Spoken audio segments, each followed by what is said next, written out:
ഞാനൊരു ചെറിയ ഗ്രാമത്തിലാണ് താമസിക്കുന്നത്. ഇവിടെ വിശേഷങ്ങളൊന്നുമില്ല. ബഹളമുള്ള പുലരികളില്ല, തിരക്ക് പിടിച്ച ജനക്കൂട്ടമില്ല. മിക്കവാറും ദിവസങ്ങൾ ശാന്തമായി തുടങ്ങുന്നു. സത്യത്തിൽ ആ ശാന്തതയാണ് എനിക്കിഷ്ടം. ഓരോ പ്രഭാതത്തിലും എൻ്റെ ഫോണിലെ അലാറം മുഴങ്ങുന്നതിന് മുൻപേ അവിടെ ഒരു ശബ്ദമുണ്ടായിരുന്നു. റോഡിലൂടെ പതിയെ നീങ്ങുന്ന ഒരു സൈക്കിൾ ബെല്ലിൻ്റെ ശബ്ദം.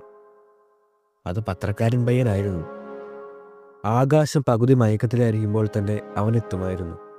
ഇരുട്ടല്ല, വെളിച്ചവുമല്ല, എന്തിനോ വേണ്ടിയുള്ളൊരു കാത്തിരിപ്പ് മാത്രം. ആ ബെല്ലടി കേൾക്കുമ്പോൾ ഞാൻ സമയം നോക്കാറില്ല. എനിക്കതിൻ്റെ ആവശ്യമില്ല. പ്രഭാതമെത്തിയെന്ന് ആ ശബ്ദം എന്നോട് പറയുമായിരുന്നു. ഞാൻ കുറച്ചുനേരം അങ്ങനെ കണ്ണു തുറന്ന് കിടക്കും, ഒന്നും ചിന്തിക്കാതെ, പദ്ധതികളൊന്നും മെനയാതെ, ആ ശബ്ദത്തിന് കാതോർത്തു മാത്രം. പുറത്ത് റോഡ് വിജനമാണ്. ജനലുകൾ അടഞ്ഞു കിടക്കുന്നു. നായ്ക്കൾ അവർക്കിഷ്ടമുള്ളിടത്ത് ചുരുണ്ടുകൂടി കിടക്കുന്നു. വായുവിൽ ഇന്നലത്തെ മഴയുടെ മണവും ഇന്നത്തെ പ്രതീക്ഷയുടെ തണുപ്പും. ആ പയ്യൻ്റെ പേരെനിക്ക് അറിയില്ലായിരുന്നു. അവനോട് സംസാരിച്ചിട്ടില്ല. അവൻ്റെ മുഖം പോലും വ്യക്തമായി കണ്ടിട്ടില്ല.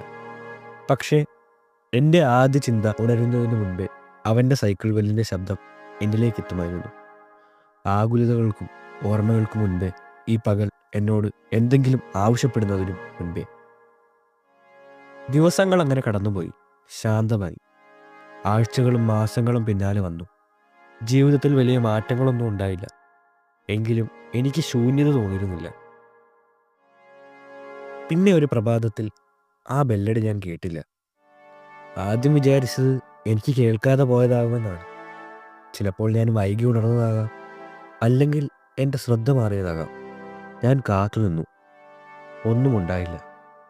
ഫാൻ കറങ്ങിക്കൊണ്ടേയിരുന്നു. പക്ഷികൾ പതിവ് പോലെ കലപില കൂട്ടി. ആകാശം പഴയതുപോലെ തന്നെയായിരുന്നു. പക്ഷെ എന്തോ ഒരു അപാകത. ആ പ്രഭാതം അപൂർണമായി തോന്നി. എന്തുകൊണ്ടാണ് അതെന്നെ ഇത്രയധികം അലട്ടുന്നതെന്ന് എനിക്ക് മനസ്സിലായില്ല. വെറുമൊരു ശബ്ദം മാത്രമായിരുന്നല്ലോ അത്. ദിവസം മുന്നോട്ട് നീങ്ങി. പക്ഷേ ഒരു വല്ലാത്ത ശൂന്യത എന്നെ പിന്തുടരുന്നുണ്ടായിരുന്നു. അടുത്ത പ്രഭാതത്തിലും ഞാൻ കാതോർത്തു. ഇപ്പോഴും ബെല്ലടിയില്ല.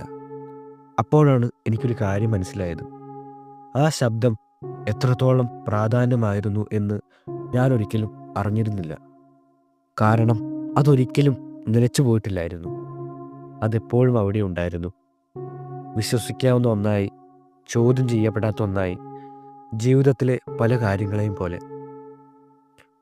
നമ്മൾ പ്രശ്നങ്ങൾ ശ്രദ്ധിക്കുന്നു, നഷ്ടങ്ങൾ ശ്രദ്ധിക്കുന്നു, അവസാനങ്ങൾ ശ്രദ്ധിക്കുന്നു. പക്ഷെ നമ്മുടെ ദിവസങ്ങളെ കോർത്തിണക്കുന്ന ഇത്തരം നിശബ്ദമായ കാര്യങ്ങളെ നമ്മൾ ശ്രദ്ധിക്കാറില്ല. മൂന്നാം ദിവസം ഞാൻ ജനലരികിൽ നിന്നു. മറ്റൊരു സൈക്കിൾ കടന്നുപോയി. മറ്റൊരു ബെല്ലടി, മറ്റൊരു താളം. ജീവിതം നിലച്ചു പോയിട്ടില്ല. അതിനൊരു ചെറിയ മാറ്റം വന്നിരിക്കുന്നു എന്ന് മാത്രം. ആദ്യമായി അതെന്നെ ഭയപ്പെടുത്തി. കാരണം നമ്മുടെ സാധാരണമായ കാര്യങ്ങൾ മുന്നറിയിപ്പില്ലാതെ എത്ര പെട്ടെന്നാണ് ഇല്ലാതാകുന്നതെന്ന് ഞാൻ തിരിച്ചറിഞ്ഞു. അടുത്ത ദിവസം ഞാൻ പതിവിലും നേരത്തെ ഉണർന്നു. അപ്പോൾ ആ പരിചിതമായ സൈക്കിളിൻ്റെ ബെല്ലിൻ്റെ ശബ്ദം തിരികെ എത്തി. അതേ താളം, അതേ ദൂരം, ആ വളവിലെ അതേ നിർത്തൽ. ഞാൻ പുഞ്ചിരിച്ചില്ല, ആവേശം തോന്നിയില്ല. എനിക്ക് തോന്നിയത് ആശ്വാസമാണ്. ഉള്ളിൽ വന്നു നിറയുന്ന ശാന്തമായ ഒരാശ്വാസം. ഞാൻ കണ്ണുകളടച്ച് ആ ശബ്ദത്തിന് കാതോർത്തു. പകുതി മയക്കത്തിലല്ല, ശ്രദ്ധ മാറാതെ, പൂർണ്ണമായും അവിടെ അലിഞ്ഞു ചേർന്നു. ആ ബെല്ലടി റോഡിലൂടെ പതിയെ മാഞ്ഞുപോയി. ഗ്രാമം മെല്ലെ ഉണർന്നു. മറ്റൊരു പകൽ കൂടി തുടങ്ങി. പക്ഷേ എന്നിലെന്തോ മാറിയിരുന്നു. പെട്ടെന്നല്ല, നാടകീയമായുമല്ല, ചെറിയ രീതിയിൽ മാത്രം. അതിനുശേഷം ഞാൻ ചെറിയ കാര്യങ്ങൾ ശ്രദ്ധിക്കാൻ തുടങ്ങി.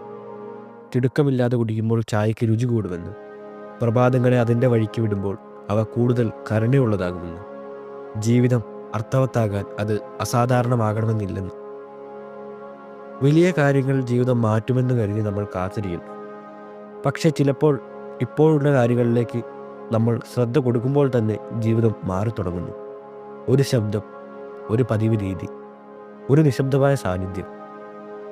ഇപ്പോൾ ഓരോ പ്രഭാതവും സൈക്കിളിൻ്റെ ബെല്ലടി കേൾക്കുമ്പോൾ ഞാൻ ശ്രദ്ധിക്കുന്നു. അതെനിക്ക് സമയം പറഞ്ഞു തരുന്നത് കൊണ്ടല്ല, മറിച്ച് ഈ നിമിഷം നിലനിൽക്കുന്നു എന്ന് അതെന്നെ ഓർമ്മിപ്പിക്കുന്നത് കൊണ്ടാണ്. അത് തന്നെ ധാരാളമാണ്.